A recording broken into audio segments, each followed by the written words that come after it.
Welcome to For the Health of It, an intimate look at public health in Cowley County, Kansas. Join us as we discuss topics that are impacting public health in our community and learn about what we do at your local health department. Hello again, everybody, and welcome to another edition of For the Health of It, Cowley County. This is Tom Langer from the Health Department, and with me today, as always, is my assistant, Allie. Allie, how you doing today? I'm okay, thank you. Hey, it seems like lots going on in the community. Yes. All kinds of fun things. Summer gets kicked off. We've got wonderful opportunities for people to become engaged in the community if they haven't already, and we have a guest with us today who is what I call the queen of all things summertime.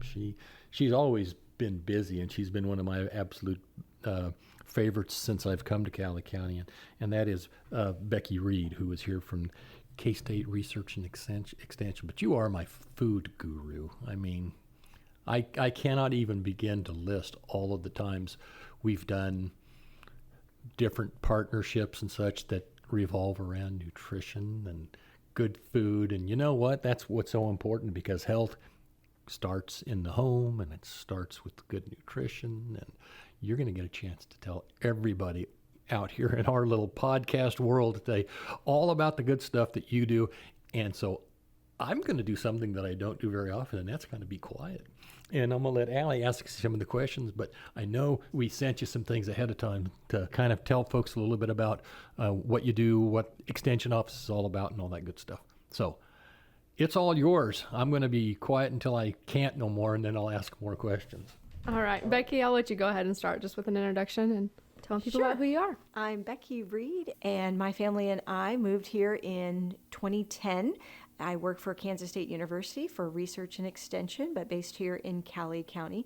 I get to the privilege of helping families with their health and wealth. And yes, it does start with our daily decisions of what are we going to do, how do we make things easier, and how do we make things fun for our families to live in our vibrant communities.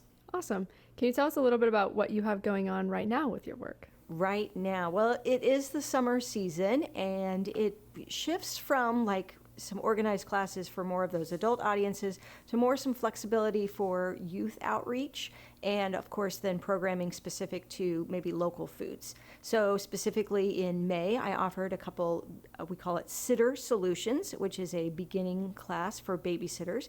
Our target age is 11 to 15. I have partnered with you here at the Health Department and then other community partners. This year I partnered with Cowley College as well as the Winfield Fire and EMS group to help with our CPR first aid activities with kids. So that's super fun. That's a hands-on activity. With Sitter Solutions, I have the kids change diapers on live babies. Allie, when was the first time that you, like, I guess on a scale of 1 to 5, what is your comfort level with changing diapers? It's pretty comfortable. Okay. It's pretty comfortable. So with younger siblings. Okay, so that's the thing. I'm the youngest in my family, and when I had one of my first babysitting gigs, I watched a little boy from down the block. He was still in diapers, probably 18 months. Wasn't very, lots of words or anything, but he had one of those diapers filled with all of the things, right? And here was the thing, like I knew I could change a diaper on a doll, but they're not filled with all the things, right? And so I used a ton of wipes. I was pretty much traumatized. I'm like, I don't know if I can ever do this again. I don't know if I'll have kids. Like, this was like those moments. And I think the small toddler was also, somewhat traumatized. Like, what is this girl doing with another wipe? And why is it? I just remember the scene. I can close my eyes and still, like, visualize, like, here's all this, like, you would call it shrapnel in the battlefield. It was wipes with just smears of stuff. And I'm like, this is not how it should be. And then, of course, I have 2 children, and I have survived with diapers. But I knew that, our kids need that experience in advance in a safe environment with coaching where they can be comfortable and competent and not have all the things and all the trauma with that. Because not everyone's going to have a chance to babysit kids with diapers. Sometimes it's more of those older ages, but it is a life skill that you need to have. And again, if we can offer this for kids, that's one of my favorite activities, is bringing kids in. The second part of that is the opportunity, though, to have different ages of kids, and that's a really great visual for kids to see ages and stages, to understand, oh, okay, this is a 6-month-old, they're rolling over, I got to be conscious of that when I'm diaper changing, versus that 1-year-old that might want to help, or maybe they're going to run away. So just, again, knowing that concept of as well. Becky, that the story makes me chuckle, but it also, I think, illustrates really truly the value that Extension brings to our community.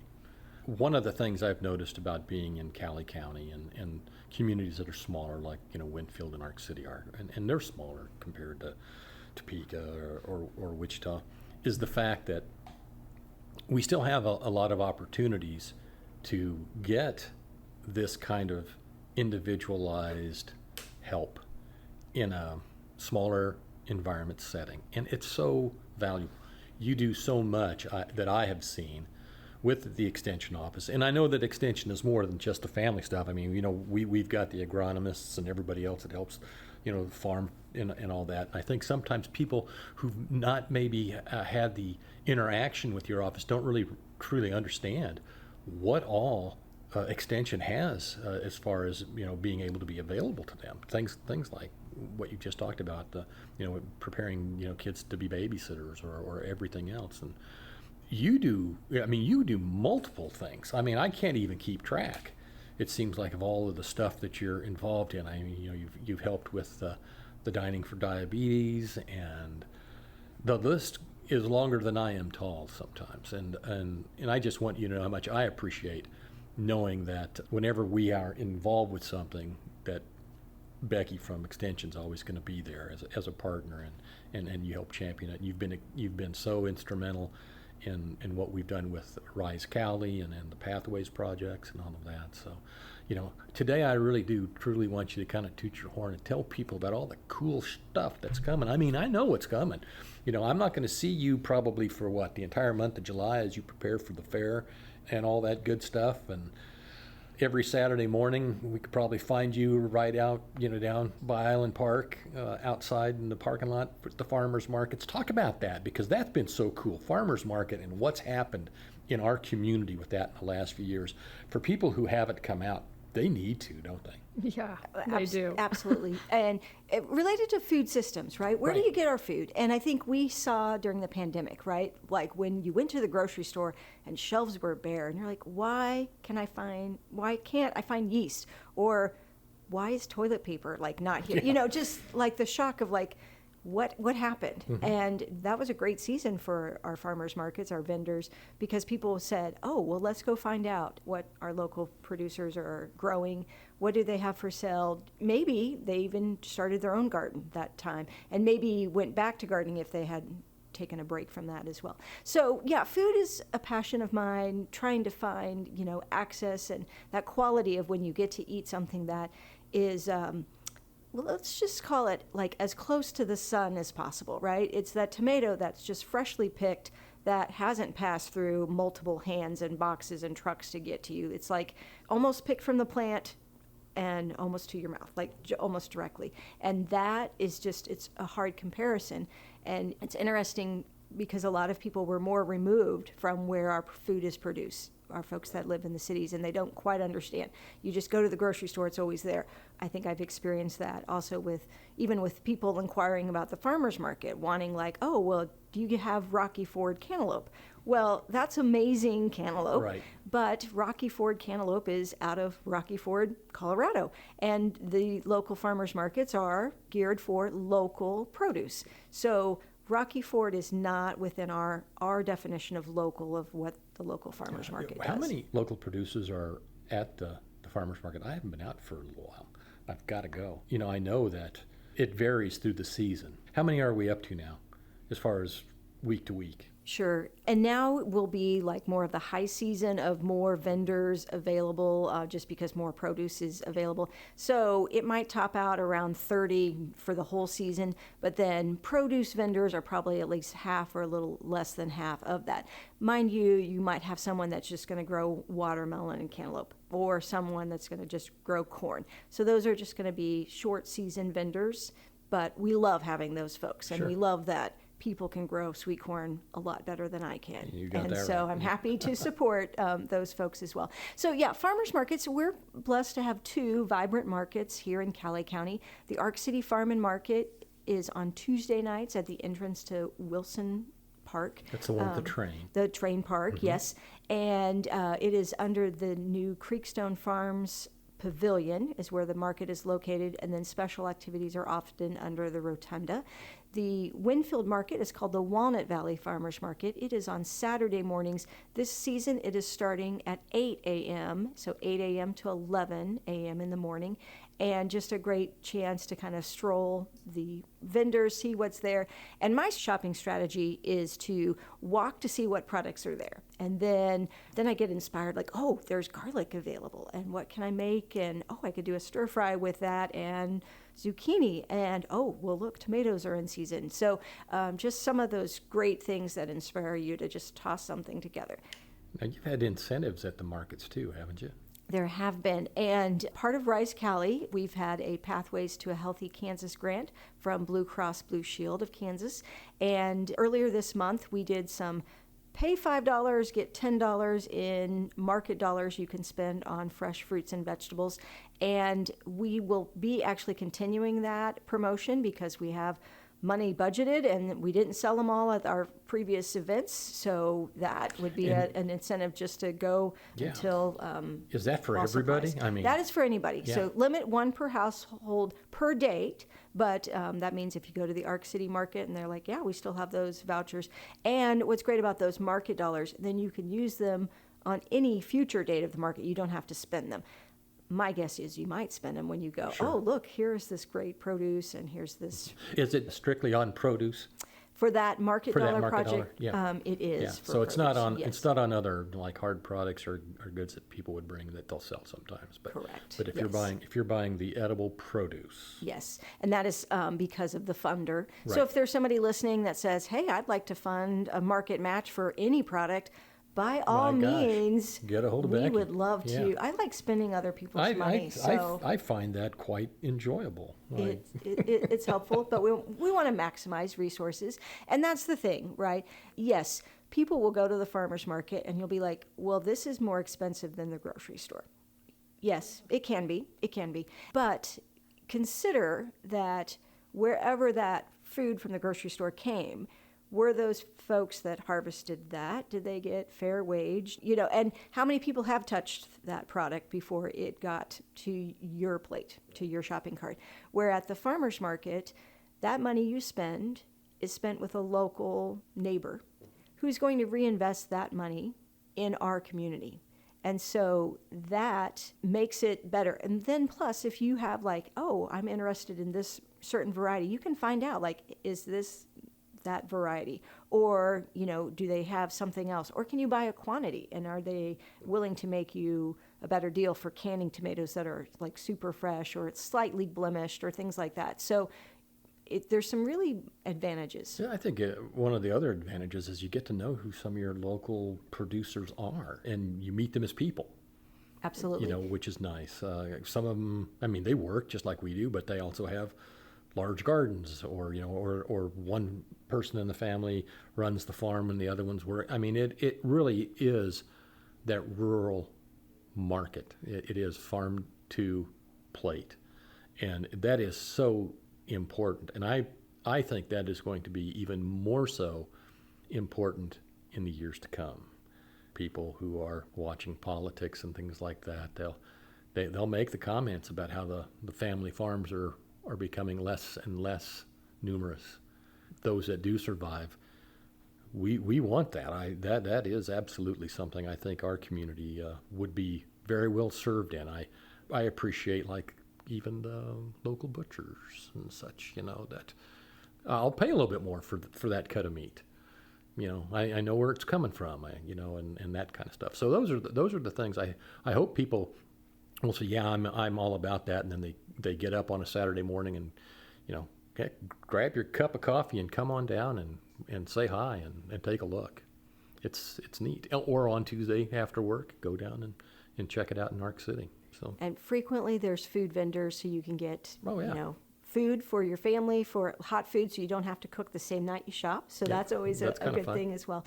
And I think just understanding the whole food system process of, like, yes, we have local folks that are trying to grow produce and sell that. And then it's also kind of looking in terms of, like in my job, like what are systems that we can put in place where maybe our schools can access some local, partnerships and get some locally produced foods. One project that we're really excited about is our Cowley County Extension Master Gardeners are volunteering with the Winfield Correctional Facility. And they have a garden club that some of the inmates there are participating in.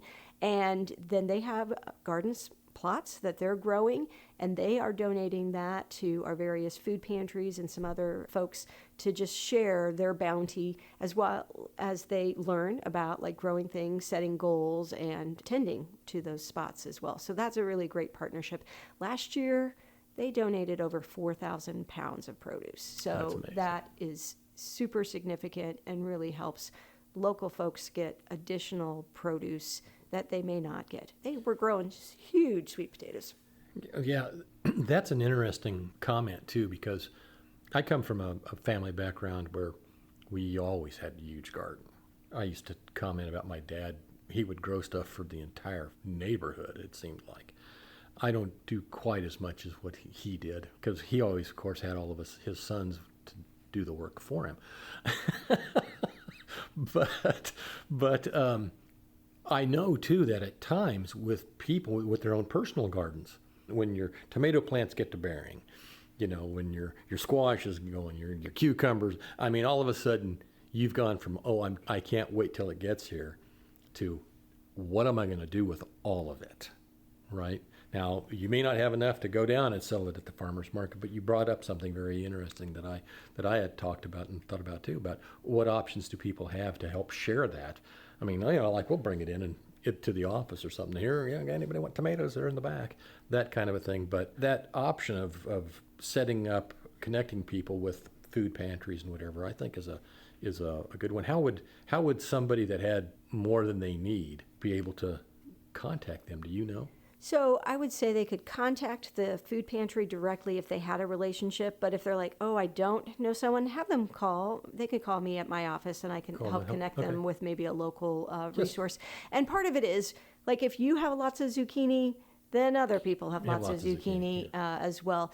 And also, like, timing of donations, right? If you're going to drop off something like at 11 a.m. at, for instance, the Winfield Food Pantry, well, their distribution stops that Friday morning and not until next Monday. So then that's kind of sitting. So, maximizing timing, being aware of knowing different about things. those things. Yes. Yeah. So food preservation is another thing that K-State Research and Extension does. And I attended as a staff member a workshop earlier in June just to do all the hands-on stuff with our food safety expert, that she is one of the co-leaders at our Kansas Value Added Foods Lab, which is at Kansas State University. And you're a baseball fan, Tom? Yes. Yeah. So, okay, true or false? Your grandpa's baseball game is different than today's baseball game. So true. Okay, so here's a great analogy with food preservation. So with canning, right? Mm-hmm. I remember my grandma canning. I remember my mom canning. And they had their different techniques, whether it was water bath or pressure canning, things like that. Well, their techniques, similar to the old-time baseball, the game's still the same, but there's still like some new rules, new technologies, right, to make baseball faster, more enjoyable, things like that. Same thing is true for food preservation. So it's right? different. It's different. Like some of the products that you can buy, the techniques have changed, and so you don't have to do the same thing, but then there's some core things, just like baseball, right? To score in baseball, you got to make it around all the bases, and you have to touch each one, right? Like there's no cutting corners, right? Same thing with food preservation, specifically canning and some of those certain foods. Like that's botulism. Those Yeah, are some, that's and just- public no, health, no, we right? don't- Like yeah. we don't want to. We don't want foodborne Yeah, diseases, we don't yeah. want to connect on that. We'd rather, have good stories about baseball or food preservation of like, hey, how many cans of tomatoes that I processed and I did it safely for that as well. So I will give you a preview. Watch for some future food preservation classes Cool. that will include some hands-on things, as well as for the never-evers, first-timers, to, hey, I've done this before, but I'm a little rusty. I kind of need to know the update. And, part of that is very similar to sports. Like, if you're going to start a sport, like, okay, do you have the right shoes? Do you have the, are you going to get new golf clubs, what other safety things. Don't get me going on that.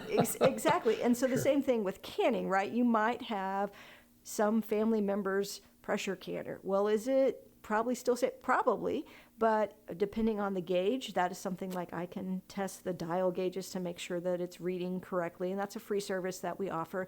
We want people to do things right. If you're going to spend that much time on something, we want you to do it right and safe, and again, making sure you're following the latest techniques to keep you safe and a successful product. Yeah, I think it's really neat, and I want to do everything that we can to help promote those things because, Becky, a lot of these things have become lost art.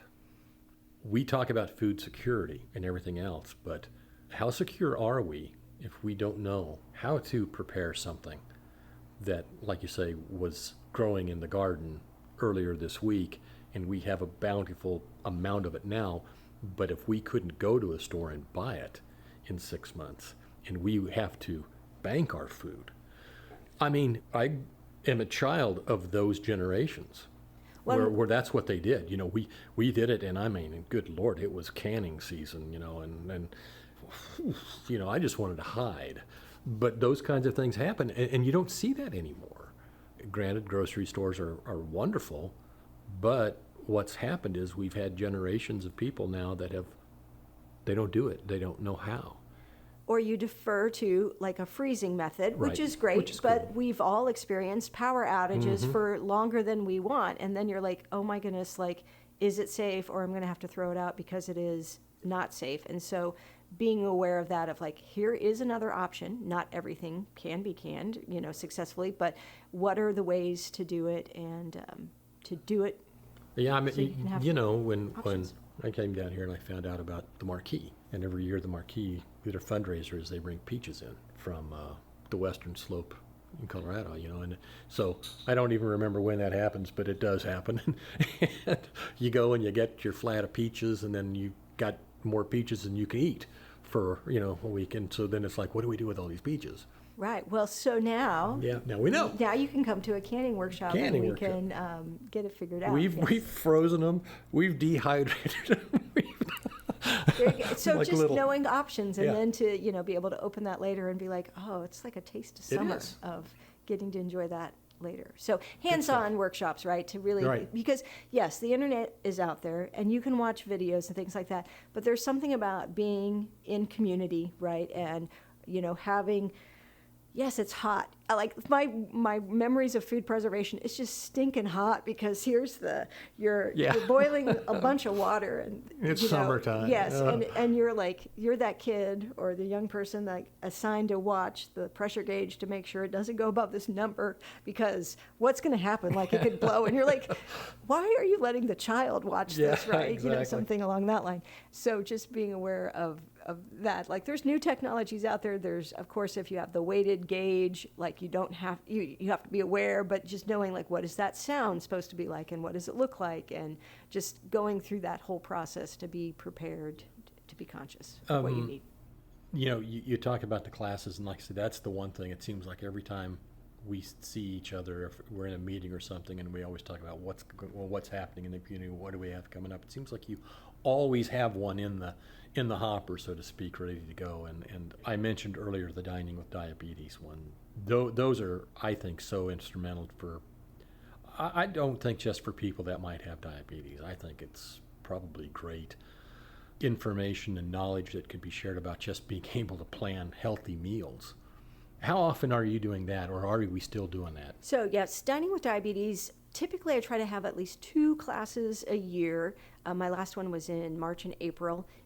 I'm actually going to offer a online version starting in August, and then that would be actually September is when it starts. So you can work at your own pace. And then my hope would be to offer then something then in person this fall. But, for folks that are working or with families, that in-person option may not really fit their schedule. So this online content allows folks to view videos, read through at their own pace. Now you don't get to sample the recipes where in the real life class, we model like meals to, what could we serve together, portion sizes, tasting, cooking techniques, things along that line. Those concepts are listed or included in the online course. You just can't have the actual taste, the sensory of tasting it. So that is just a great opportunity. And I always partner with Alicia Ramey from the health department as a registered dietitian nutritionist. Kathy Strom is our community's certified diabetes educator. Got to get all those initials correct, right? And that is just a great team for folks to learn from each other, but then also from the experts and to hear it from one another. I have sometimes family members that come and they're like, I wish my spouse or my family member would hear that. You both can come together.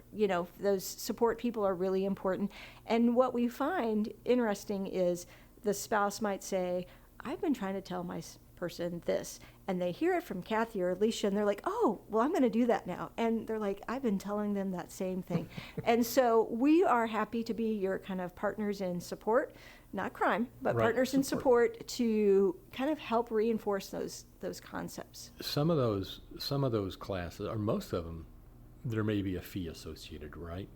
But it's really minor. Yes, and we always have scholarships available. So if there's someone that's like, I really know I need this, but I can't afford, call me. Yeah. We'll make this happen, and I'll find. I know, because funds. we've said, hey, we'll sponsor some Yes. folks, just because it's money well spent, knowing that it's going to benefit somebody's health. If you think about it with Dining with Diabetes, that class is designed to meet over 4 sessions, about a 2-hour session. That's 8 hours of content, and we have offered that class for $25. Right.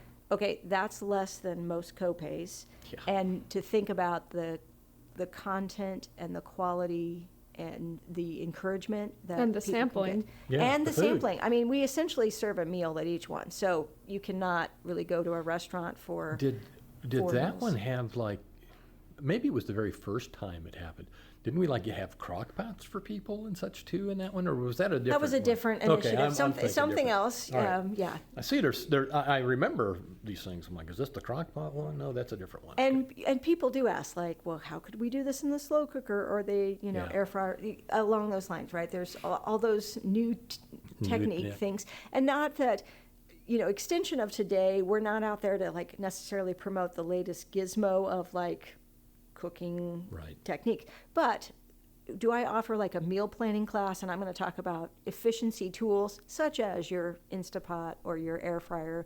But yes, because that's what people are using, and so how can we maximize that? But it relates back to, well, you still have to have a plan of what are you going to cook tonight in one of those devices. So. And it's, like I say, it's amazing how all of the things I took for granted as a kid, even a young adult, because we grew up I grew up in a time when dinosaurs walked the earth. And, home ec. We had home ec in schools.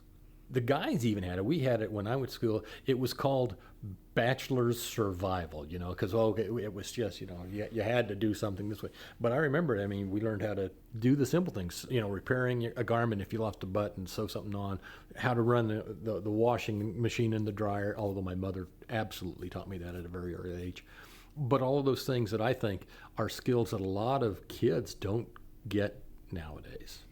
It's not required in schools anymore. Yeah. And, as a community person, I'm like, I really want the people that are working in my food service world to have those basic skills of cooking, so I can go to as a restaurant and get a quality product. And we all know during the pandemic how much education we're sharing again about hand washing skills, which has been basic, and we know, prevents cross contact for so many things, but it was such a basic skill that we were still emphasizing. And it's like, we assume people know some of these things, but the reality is it's not. Yeah, there. your big thing, I mean, every year is the fair. I go by it, and it's always, absolutely the hottest weekend of the year down at the fairgrounds. And I love it because you see all the kids out there with their projects, with the animals, and all of the folks that still do get involved with the county fair. It's really pretty cool.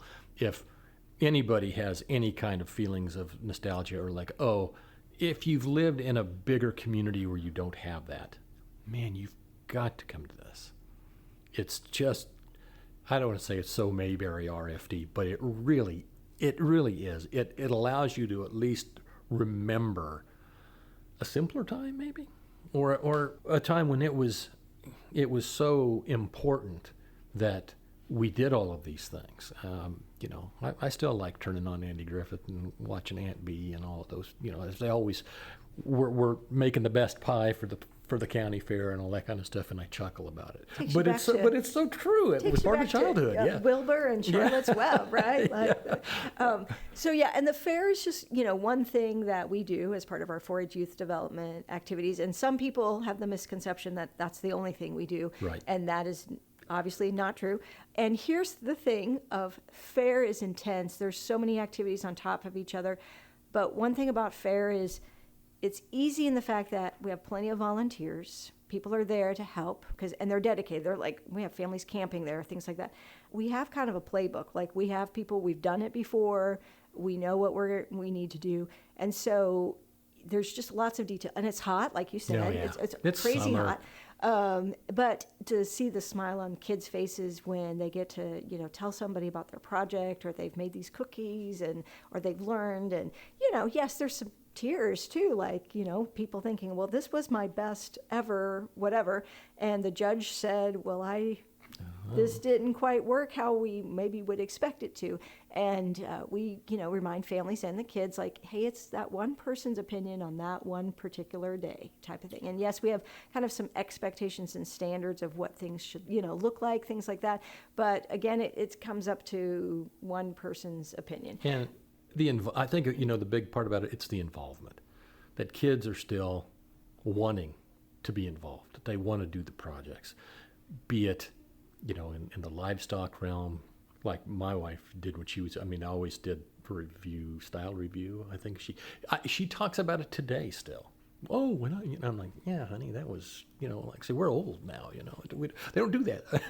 These are experiences that give kids confidence, Yeah. right? To put themselves out there to, like, say, hey, I'm proud of this outfit or this baked good that I made, or I'm really excited because I've been working with my animal and I'm here to showcase it here at the fair.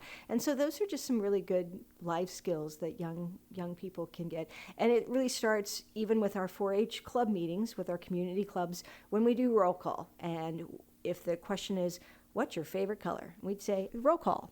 Allie, what's your favorite color? And you would stand up and say, I'm Allie Payne and my favorite color is Blue.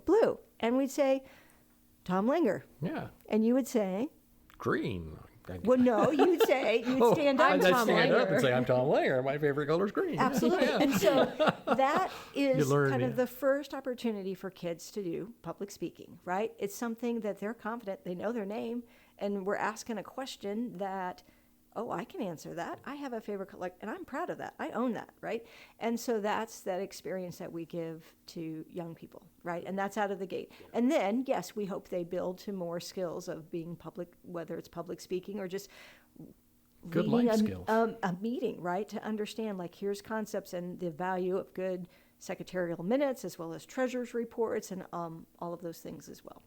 All of that is part of what Extension does. And I think, that's important that people who maybe have never had a chance, there are a lot of folks that never were involved in 4-H. They don't know much about Extension, never lived a day on a farm, all of those things. And they hear the terms, but they don't really connect what it is, and the value that it brings to a community. And I do know, I value it very, very much. And every fall we try to make sure we live up to that and we show it, because we also, support Extension. There's the Fall for Extension banquet and everything else. And I don't know how many years I've gone to it, but it's like Easter and Christmas for us, I mean, it's on the calendar and it's like we go, that's one of those things. Yeah, that's great. Yeah. So here's a quick trivia question for you and the listeners. So what do the 4-H's stand for? Ooh, that's a good one. I know health is one of them. Allie, any guesses? I can't even, but you're going to get in trouble for I not know, I am knowing going these. to be like so grilled. Okay, so there's a pledge. So heart, I health, pledge home. my head Yeah. to clearer thinking, my heart, heart to greater loyalty, my hands to larger service, and my health to better living for my club, my community, my country, and my world. And so really everything we do with our youth activities under extension falls under kind of that 4-H youth development flag, just because it links, Yeah, and we're building those things. Has membership dropped? Has it stayed the same? Is it still as well attended as it has been? So Cowley County has a vibrant program. We have about 350 4-Hers. Now, historically, 4-H goes back to 1910. So there were times that when you didn't have travel ball and other seasons of youth sports, things like that, I mean, we probably had 700, so there was just a difference. But that might have been 50 years ago, right? So 50 years ago 4-H and today 4-H is different, right? And we have project clubs and some different things along that line. So it's still vibrant, but it's nice because it's kind of that family environment where your family can go together, all ages can be there doing these things together. So when you're an organization that's serving basically ages 7 to 18, that gives families options versus, I'm running my big kids, my big kids are driving themselves here, my little kids are going here, so it can be a family environment. And there's more opportunities as you get older, too. Are the families pretty well dispersed throughout the county, or do we see it being more county families as opposed to the city families? I don't know. So honestly, Udall is currently our largest 4-H club. Really? And that's drawing both from not only Udall, but even Mulvane, so just some of those areas. And but like in Winfield and Arc City, we have multiple clubs, so that's a hard comparison. Like if you have just one community club in your town versus a town that has multiple clubs that are feeding into that. And if people, listen to this and maybe they're young parents and they don't know about it, but they're interested in getting their kids in, again, they can call you? Yes, call our office or visit us on our website. That's cowley.k-state.edu. And we will put all of this contact information in our program notes so that it will be there for people to see. Other kid activities that we do, since we're talking about summer, one thing that's super fun that I really enjoy is called our POP Club, which stands for Power of Produce. That concept came not from me. The National Farmers Market Coalition had fun graphics and promotions related to that. What's fun about Pop Club is at a farmer's market, I will recruit some helpers, and we'll have first a little check-in area for families. Is it your first time at Pop Club? If not, fill out this quick form. Can I take your photo, et cetera, et cetera. And then we have a learning activity about where does food come from? Or learn more about this. So this week I had a garlic bulb, and at first I actually had the kids smell it, and I said, what do you think this is? Onion was the top choice. Garlic, you either know or you don't, right? So it's garlic. And then I would say the whole thing is a bulb and the individual things is a clove. And then I even dug one out of my garden. And when I bring something from my garden, it's the most pathetic looking thing ever. And that's a great talking point because I can say, this is why I'm not a vendor here, right? This is not one you want to buy at the farmer's market, but this is a good one to talk about. Like, here's this garlic bulb underneath the soil, and it had the scape, the garlic scape, still attached to it, which actually the one I took on the recent market was broken. And so, but I could show them, like, here, can you see the flowers that are coming in that? And you could plant the separate garlic clove and it would become a new plant.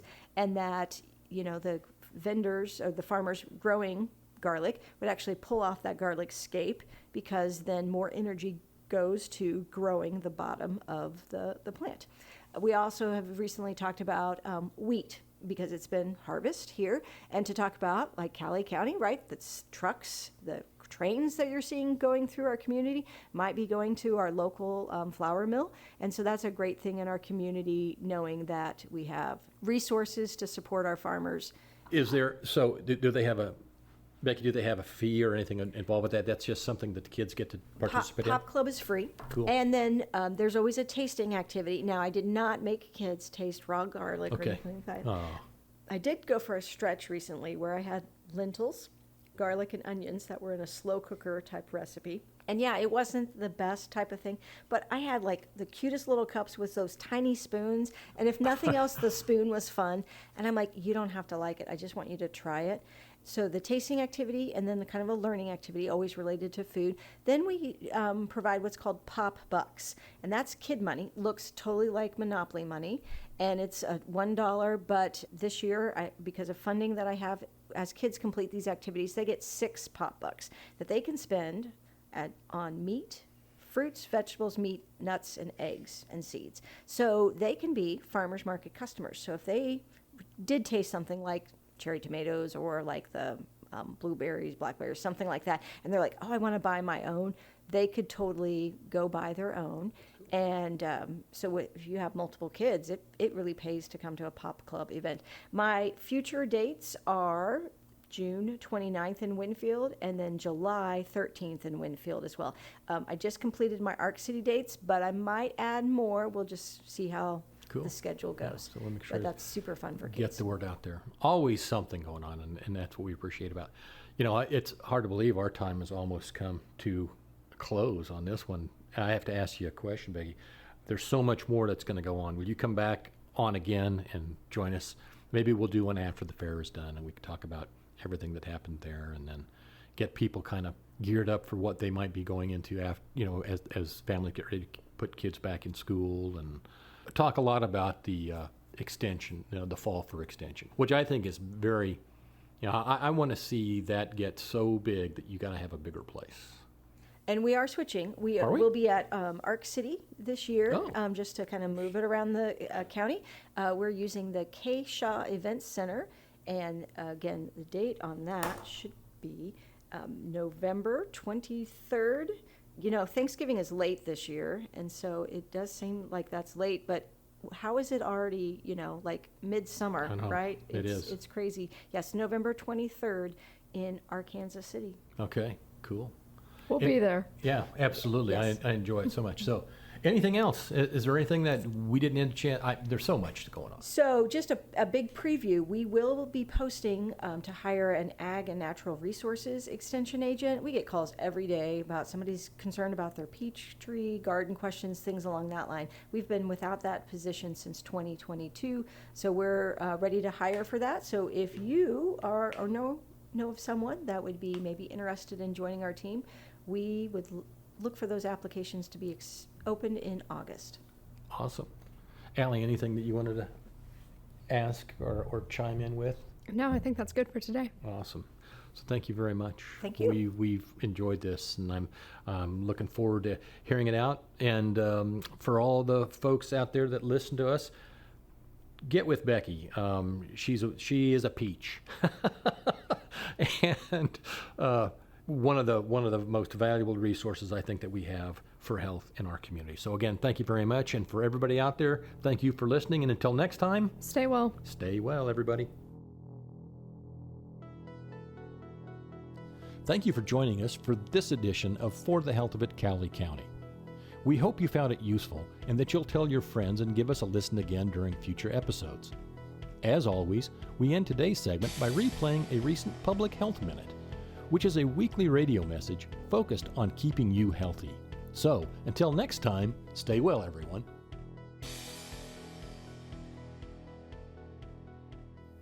Independence Day is almost here. A staple of this great American holiday is celebrating with fireworks. However, fireworks can lead to some pretty serious injuries and maybe even death. So here's your local health department with a few tips to help keep you safe this 4th of July.